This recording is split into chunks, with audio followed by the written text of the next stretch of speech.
बहुत समय पहले की बात है। एक छोटे से गांव में दीपक नाम का आदमी अपनी पत्नी सीमा के साथ रहता था।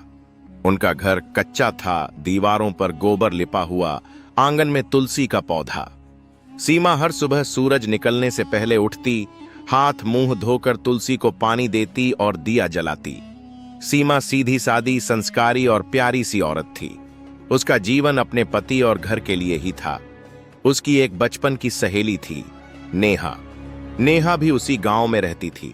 सुंदर थी, गोरी चिट्टी, हंसमुख, बातों में मीठी और मेहनती। जब भी उसका काम खत्म होता, वह सीमा के घर चली आती, उसके साथ आंगन में चारपाई पर बैठती, चाय पीती या चूल्हे पर रोटी सेंकने में मदद करती। दीपक खेतों में काम करने जाता था, सिर पर गमछा, हाफ शर्ट और पांव में चप्पलें। नेहा को देखता तो उसका दिल धड़क उठता। एक दिन वह खेत से जल्दी लौट आया। देखा नेहा सीमा के साथ आंगन में बैठी है। सीमा चूल्हे पर रोटी सेंक रही थी और नेहा प्याज काट रही थी। दोनों हंस हंस कर बातें कर रही थीं। दीपक दूर से उन्हें देखता रहा। उसके मन में एक गलत भावना ने जन्म ले लिया। रात को जब वह खाट पर लेटा तो सीमा उसके पास थी, पर उसके ख्यालों में नेहा थी। अगले दिन आम के पेड़ के नीचे बैठा तो नेहा वहां से गुजर रही थी। हाथ में मटकी थी, पीले रंग का सूती सलवार सूट पहना था, बाल जुड़ा किए हुए, माथे पर बिंदी चमक रही थी। दीपक ने आवाज दी, नेहा सुन तो। नेहा रुकी। क्या बात है भैया? उसने शर्माते हुए कहा। दीपक बोला, सीमा तो खेत गई है, तुझसे कुछ जरूरी बात करनी थी। नेहा चुपचाप खड़ी रही। दीपक ने धीरे से कहा, तू बहुत अच्छी है नेहा, मैं तुझसे प्यार करने लगा हूं।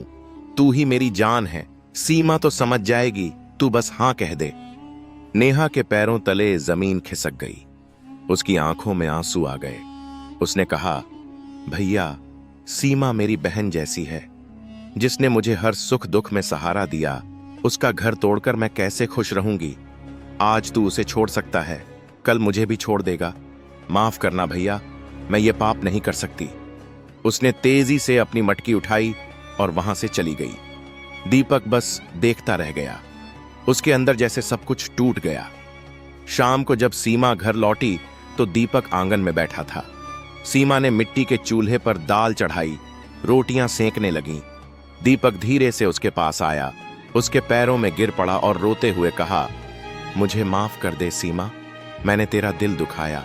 मैं बहुत बड़ा पाप करने जा रहा था। सीमा चौंक गई। उसने दीपक का सिर उठाया, उसके आंसू पोंछे और बोली, गलती इंसान से होती है, लेकिन जिसने अपनी गलती मान ली वो इंसान कहलाता है। चल खाना खा ले। दीपक की आंखों से आंसू बहते रहे।